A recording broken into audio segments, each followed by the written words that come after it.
Hello, Denver. It's Protest Mom. Sorry to be coming at you so late today. I've had one hell of a week. I'm sure you guys have as well. And we're looking forward to one hell of a weekend. So buckle up. I'm not going to be able to talk much slower than this because I got places to be and you got protesting to do. And we need to talk a little bit, starting off with what you saw last night. So if you follow me on Twitter, last night you would have seen a whole lot of asses, hashtag asses for MK. This came from a joke that I like to make for some of my team. Want to say, keep your asses covered, keep your asses covered, keep your asses covered. And they're all like, well, you say that like ours are uncovered. And I'm like, they're not, prove it. And then Twitter blew up into something really beautiful. And I loved it. So big thank you to everyone who participated in Asses for MK. It is my favorite part of the body. Always will be. All asses are beautiful. Every single one. I've never seen one that I thought was disgusting, truly. And if you think that yours is, send it my way. I will be the judge of that. There ain't a damn thing wrong with it. What we want to talk about, I thought, since, the whole discussion of anal beads and anal sex went over so well last week, as well as the photos of my bare ass last night, I thought maybe it made a little bit more sense to see if this works, because I cannot get anyone to take OPSEX seriously. Every time I go to a protest, I go downtown, I see people who say that they're just coming from a protest. I'm like, what is wrong with you? What are you doing, colonizer? And it really hurts because I want to be where the protests are. And it's really hard to do that when everyone around me is not taking security, much less their own OPSEX seriously. So I'm going to do what I can. OPSEXY time. Clearly, this title, Denver Protest News, wasn't helping anybody, so maybe OPSEXY time will. Before we get into the meat of the news, there's a lot of it. Let's take a second to discuss OPSEC, because the big thing that's happening tomorrow is not an official supported event by any large organization. It is a collaborative event between many organizations that are smaller and grassroots, all completely valid. But the fact that it is smaller, that these organizations are smaller, grassroots, and totally valid, unfortunately falls into that category of things that I say you need to watch out for. And it's not that I have any bone to pick with these guys. You got to remember, mom has been doing, when mom says, I got 20 years of this, she's bragging. Most people who can say that aren't alive, which means they can't say it at all. A lot of my colleagues are no longer around, former colleagues. So when I'm telling you, you are walking into a security risk, or this looks risky, what I'm telling you is you are walking into a situation that I might have created at some point in the past in a country and a time that I am not able to tell you about in detail. But I can say I've seen this before. In a time when we did not have the internet and information was much more difficult to transfer, you had an idea first. You had to learn who the people were and who is giving you the information. Because if you got a flyer that did not have the look, the feel, the branding, or the tone of the person who allegedly created it, you knew it was garbage, which is why flyer distribution was so effective in the 90s, and it still is, frankly, today. When we wanted to create havoc or create confusion, we would give ourselves a really innocuous sounding name, familiar enough that you'd trust it, even if you didn't see the people. Imitate the look and feel of something you'd already be familiar with, and then steer you in a totally different direction. Even more fun, if we were trying to lure out somebody that we'd been looking for, we'd host a food drive. Here's why. I'm not saying that any people doing it this weekend are. What I'm saying is, if it looks like one of the traps that I'm used to be in, you need to maybe, just maybe, practice a little bit of OPSEC, just in case there is someone there doing the shit that I used to do. There are two of my favorite ways of getting a clean set of fingerprints from someone I've been looking for, even if I wasn't quite sure that I had them. Because remember, you've got the benefit of hiding behind a face mask. If you're not hiding behind a face mask, what the fuck is wrong with you? But I digress. One would be to do a canned food drive. See that? This is heavy. Most cans, most jars would require 2 hands. Okay. And you got to grip it as such that once you set it down, you've just handed me a clean set of fingerprints. Now, it wouldn't be a big deal for me to say, oh, I'll take this one and put it with the others, because in a big group, it is easy to distract and say, I'll take that, and no one's in the wiser. And I just got your fingerprints and you have no idea where they're going and you gave them up. So we're going to talk about OPSEX step 1. And that is these things right here, because Clorox wipes are hard to find. And frankly, the nanny at the moment really likes organic shit. I've yet to tell her that the other things that are organic also is like poop and AIDS. But okay, but they smell really nice. Get some sort of disinfecting cloth. You got oils in your fingers, and that is what causes a fingerprint to stick to something like paper, also organic, and also biodegradable and recyclable and all that good stuff in the stuff that you like to see from companies. It's easier now than it was back then. Back then we had a whole lot of plastic, and oil does not stick to plastic real well. It sticks great to paper. It's almost impossible to get it off. So number 1, start with what you're handing over. If it has a paper, not wrapper, I forgot the word. If it has a paper label, don't give it away. Look for plastic labels. Even better, whatever you bought, wipe it down with this. Even better, when you go shopping, be that person who is really scared of COVID in a place like a grocery store where a lot of people are just fingering all the vegetables and don't know what they're doing. Wear gloves. These are cheap. I got them to play with my husband's prostate. They're terrible for washing dishes, as I found out the hard way. These are surgical gloves. I think a box of 500 might have cost me $6.50 on Amazon a while back. They're disposable, single use. They are not powdered on the inside. Remember, if you want to take it off without leaving a fingerprint, you take it off the way they would have shown you in the first aid certification at Red Cross. Up this way, off and fold. But with this on, you are not going to leave fingerprints on anything you touch. So the way that I would do this tomorrow is I would use these to go buy new cans, throw them in a bag, buy nothing else, or make sure that all the other stuff I buy goes in a different bag, tie that bag off, leave it in my car, take it tomorrow and drop it off. That way I've never touched it, or the first clean set of prints on that, whatever it is that I just bought, will be the last person who touched it, not me, or the person who is receiving it, who I guarantee will be wearing gloves. If you show up and if they decide not to wear gloves because I said this, I'm going to laugh at it. But I'm not saying I have any reason to specifically not trust these people. What I don't trust is people like me who are really good at this, and we're everywhere. And I've come to realize that we're in America too, and that pisses me off. So I do this to help you. And if you don't want to take that help, that's fine. I get it. Running around with these makes you feel awkward. Running around in a face mask is real awkward. Dating during a COVID has to be horrible. Dating during a protest, as we saw with that amazing post last night, is terrible too. Do you even protest? Do you practice OPSEC? If you don't practice OPSEC, you don't get OPSEXYTIME, and you don't get to get anywhere close to me, period, because you are a liability. You're a security risk. So I beg you, that's step 1. Please do not hand over a clean set of fingerprints to anyone tomorrow, especially people you don't know who are going to be handling it in that moment, especially if they are going through the dog and pony show of don't worry about it, we're scared of COVID too, and wiping it down themselves. You can't trust anyone to handle your OPSEC but you, and you shouldn't. That's like showing up to the bar, wanting casual sex and expecting the guy to have a condom. You can't do it. You can't do it. If that's the sort of thing you want, cool. There's no judgment here. What I'm judging you for is putting the onus of your safety in the hands of other people. No one can afford to do that ever, especially in a system this unjust. Now, that's point number 1. A lot of people are going to this thing tomorrow, and allegedly there are going to be a lot of other people coming too. All I can tell you about that is we're aware of it.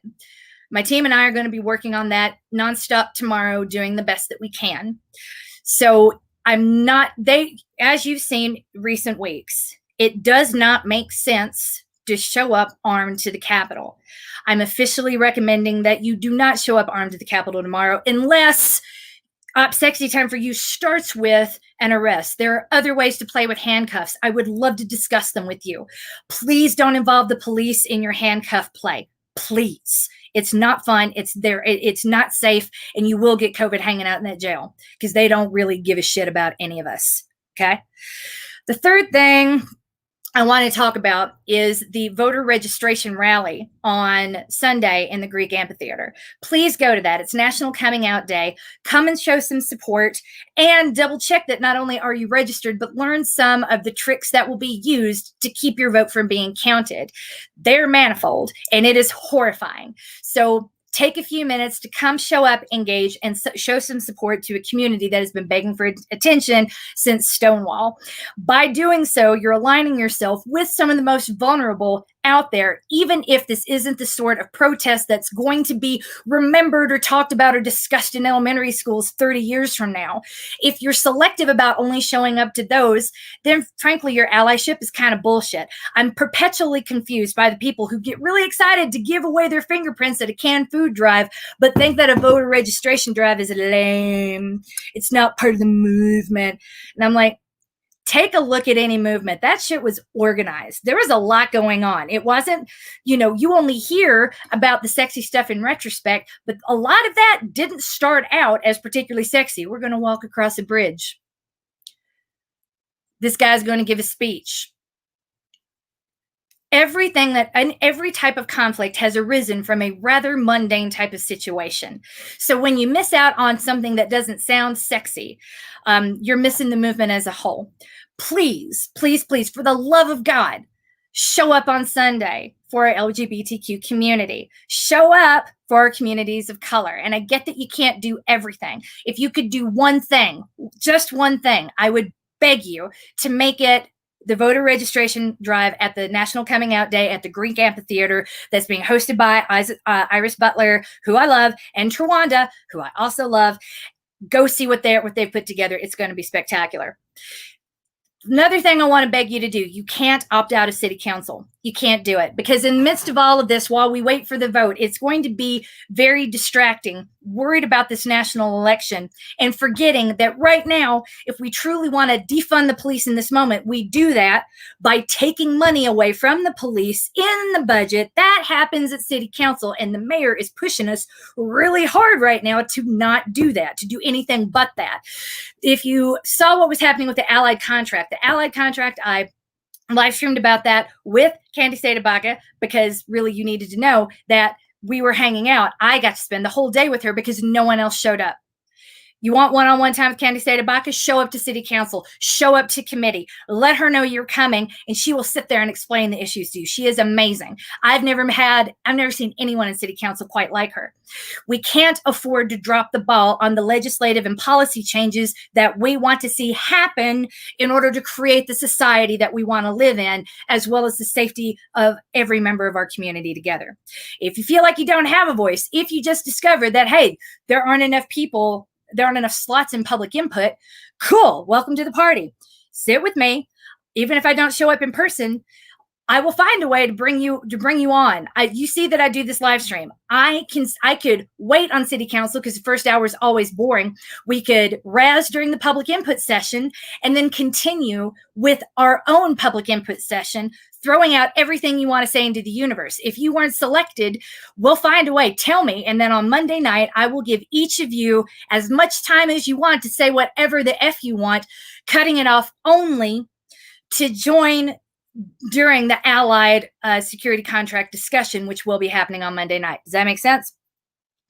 Let's see if I got a comment here. Send me the link to the Amplify. Oh, okay. Sorry, it took me a second. I'm thinking Amplify the Voice. Yes, I will send you the link.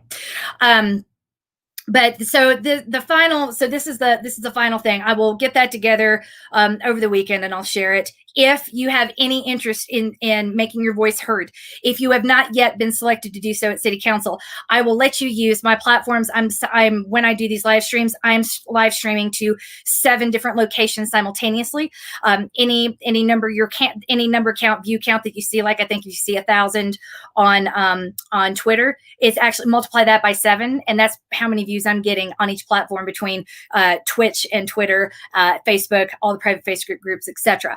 So know that you will be heard, you will be seen, and City Council absolutely watches my live streams.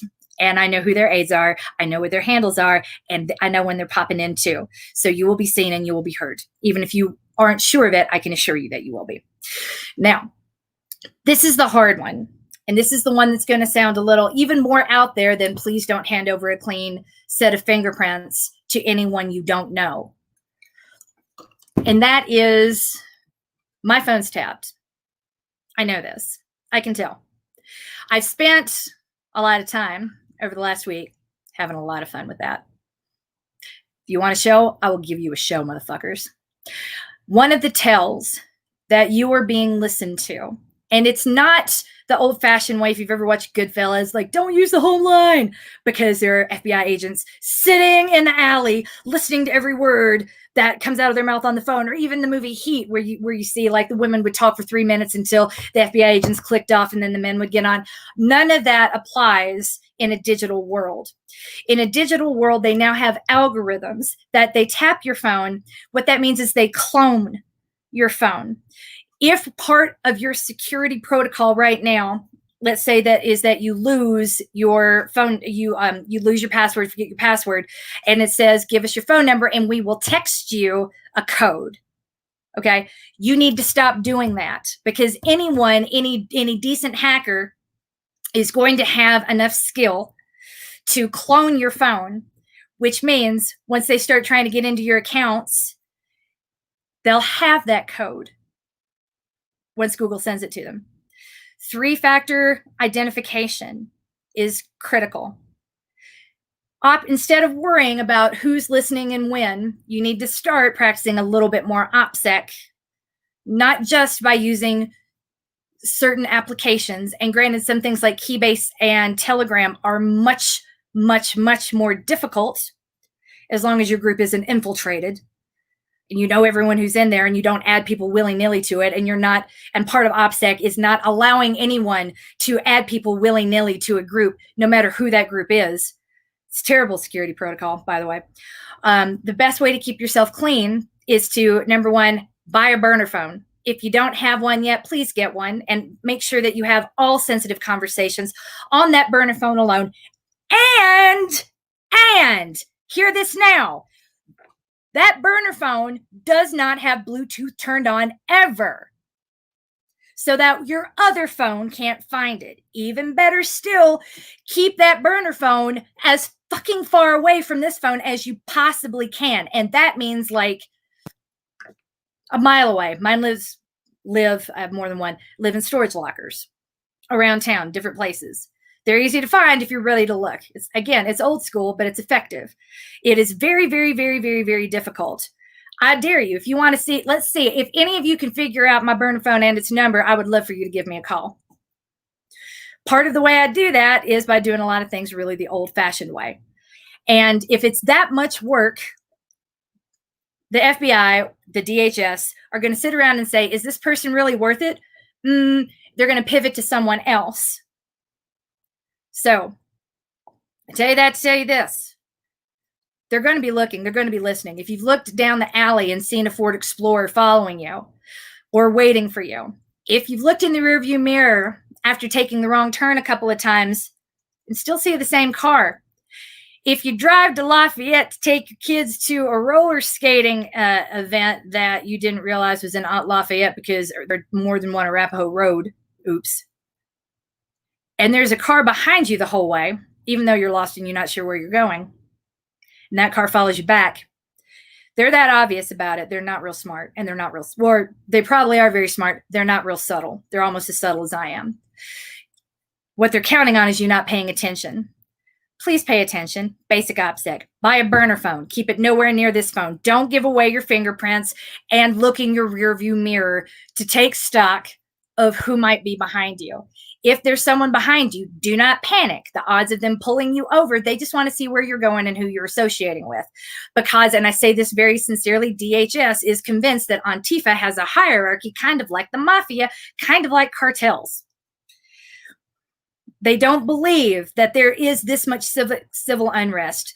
The belief of the current administration is that it's a couple of really bad eggs just spoiling this whole totalitarian, fascist, fun world that they've created for everybody. Especially since white people are in it. What do we have to complain about? You know, I'm a housewife. I'm a pampered pet. So with that in mind, please go into the weekend. I really don't care who you are or what you do. If you call for me, I will come for you. Please, please, please, though, call for me from a burner phone that is completely secure. And if you have called me from one, don't worry a whole lot about it. You are not specifically compromised. Especially, they're not looking, let me put it this way. What they're looking for is patterns. They want, if you're checking in with me, they're not necessarily looking for that. They're looking to see who shows up where, who you meet up with when you do, and how these groups operate, because what they're trying to do is put together this argument that the administration is sponsoring, that Antifa is basically this huge hierarchical organization. So that's what they're looking for. And I don't think they have any reason to believe that I'm at the top of it. I practice what I preach, and I'm not down there. I'm only down there to give emergency evacs and rides home, etc. So please don't panic and assume that by associating with me that you're compromised. You're not necessarily. But they are looking to see what I'm doing. But they've always been looking. I just don't make it easy for them to find me unless I'm hanging out with someone really cool, like Buddhist Grandma, who we all know is a huge threat, which is why they keep grabbing her every time she shows up. The top. No, I like to be on top. Did you see the butt pictures last night? Yay, pray for my soul. Wonder what kind of booty I'm going to have in my next reincarnation. Is that the wrong way to look at it? How do I earn a better booty in the next life? Is that not how this works? I never understood religion. I love you so much, Viria. I really do. It restores my soul to see you. My favorite thing about you is that you are so much more radicalized than I am. It is truly glorious to be around you. That was really my butt in the pink thong. Yeah. Everybody else was like, come on, MK, we've shown you ours. And I'm like, yeah, why not? So yeah, that was really my butt. I'm not going to admit to any of the other butts that I saw, but all of those butts were legitimate butts of people that are working on the safety and security of everyone in this movement, as well as the longevity.